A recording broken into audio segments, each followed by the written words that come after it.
if one person is holding your culture hostage, you don't have a healthy business, you have a dependency.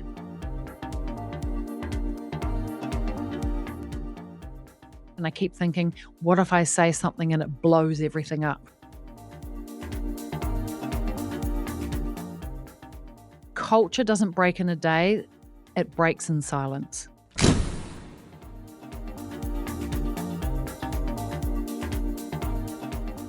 Have you ever had a top performing team member who was so good at what they do until they start unintentionally running the show? Like they bring in the most money, have the strongest voice, and suddenly it feels like you're working for them. Sound familiar? In this episode, I'm going to share with you how to lead through tough power struggles without drama, without fear, and without losing your best performer. You don't need to fight, you don't need to fold, you just need to lead smarter. So if you're feeling that tension in your salon or you want to prevent it in the future, well, this is definitely the episode for you. Sometimes a high performer can start acting out. Like, have you ever had that your best employee, like, was your bestest, your rock star, was awesome, and then all of a sudden they became the problem? And it's not because they're difficult, but I believe that it's often because they feel unseen and there's a gap between their performance and the rest of the team. And they can feel like that no one understands, the weight that they're carrying, what they're carrying. So what happens? They start to create significance of their own and they pull attention towards themselves.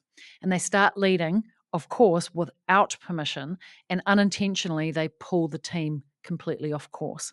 So power struggles can often come from a lack of recognition, not from rebellion.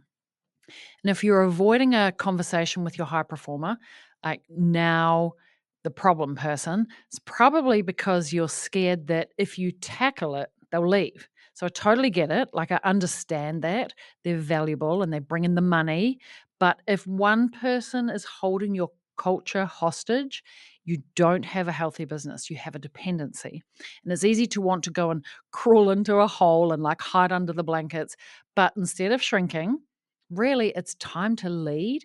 And instead of, you know, behind, feeling behind, I want you to get in front of them.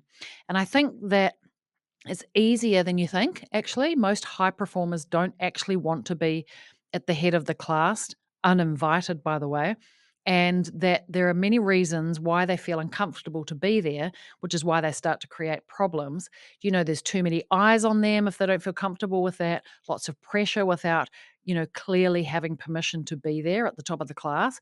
Or if they love it, because let's face it, some personalities love being the center of attention, not me.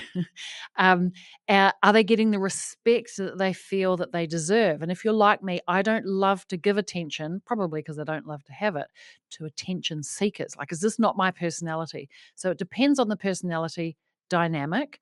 But instead of letting the relationship, go otherwise down the toilet, I'm thinking that it's really good to give them something meaningful to focus on because otherwise they just focus on nitpicking.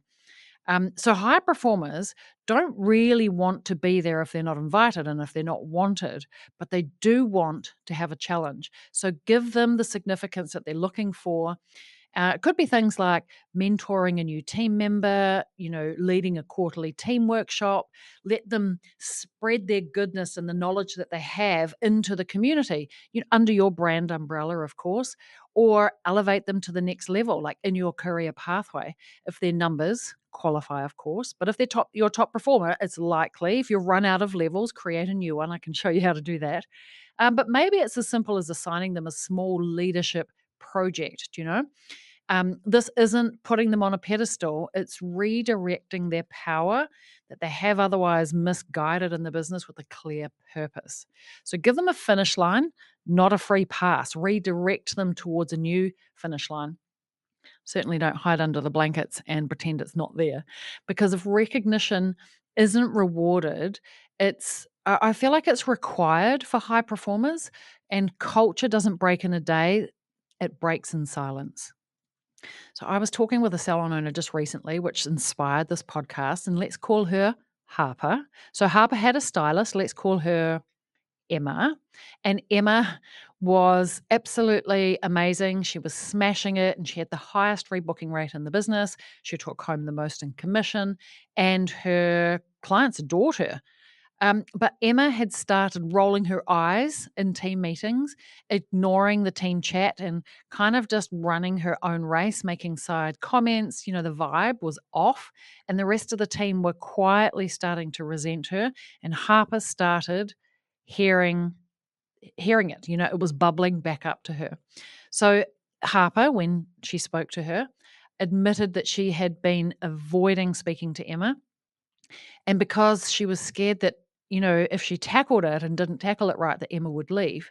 And if Emma left, that was like $6,000 a week that would be walking out the door. And she told me, like, honestly, Larissa, I just want to hide. And I keep thinking, what if I say something and it blows everything up? But here's what changed. We came up with a new plan, and instead of confronting Emma about her attitude and, having a hard conversation, Harper gave her some real redirected purpose. And she asked her to mentor the new junior that had just arrived in the business and let her run the quarterly skin workshop, and really gave her a voice inside of the business in an up and coming salon campaign. She'd been there the longest, she understood it the most, and so, Harper really made sure that she gave a voice to Emma. Well, the shift actually, surprisingly, well, actually not surprisingly, was immediate.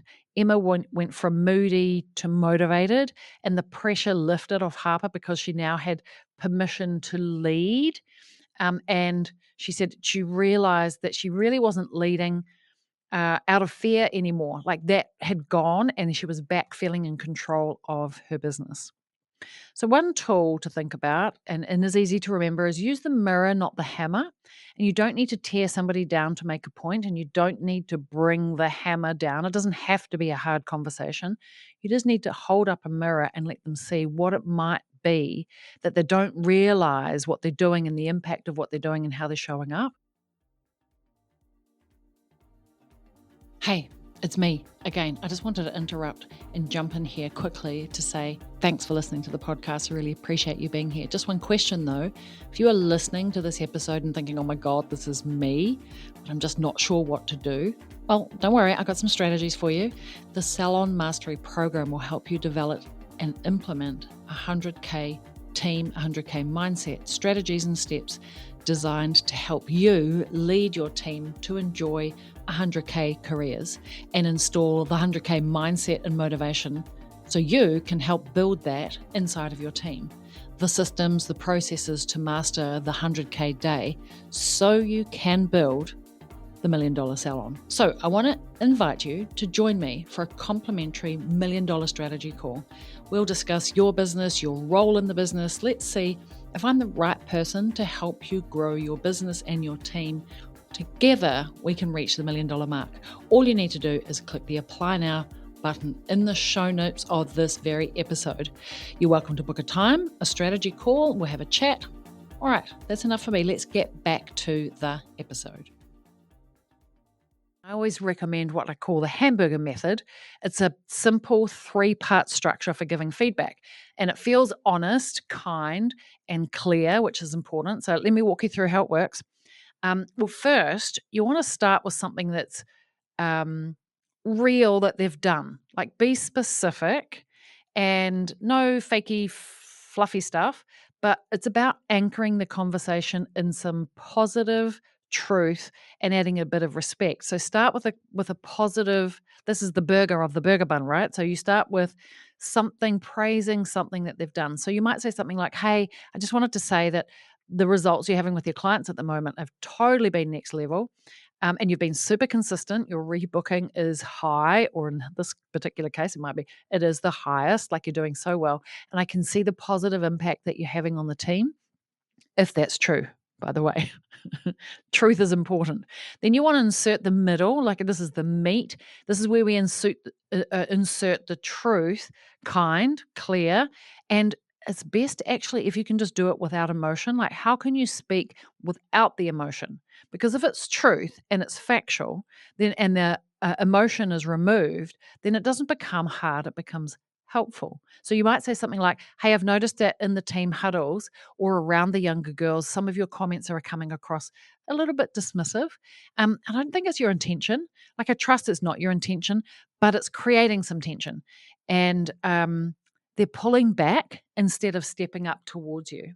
And then you want to finish with the last burger bun, which is finish with belief in their potential and their direction for growth, because you want to take the person that you're giving feedback to forward into the future. You don't want to be stuck in the problem. So remind them that you see them and that you see where their potential is and where they can go. So you might say, Emma, you've really got leadership potential. That's super clear. I can tell by the way that you conduct yourself.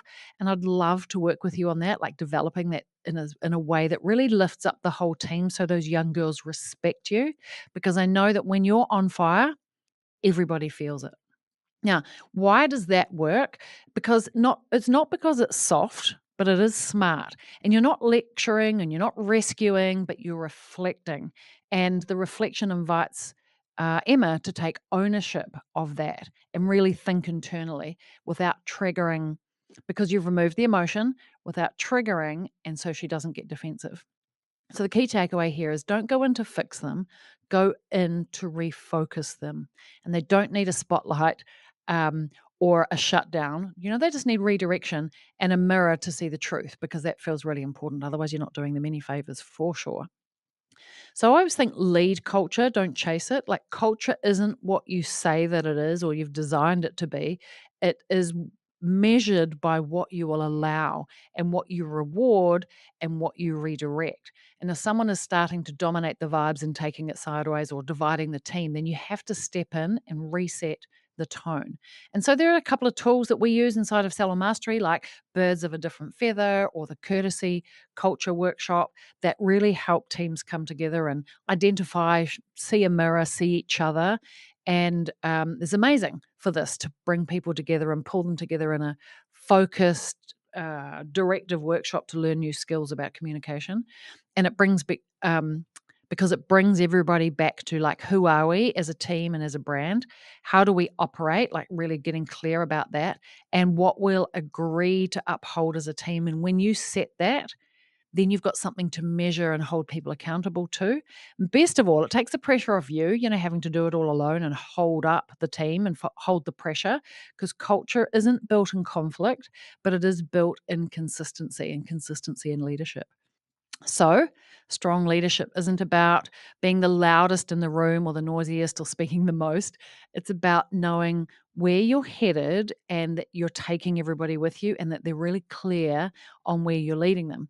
And so, if you're navigating team dynamics like this and you want a strategy on how to grow a high performing team, a united team, then it's time to take me up on my offer.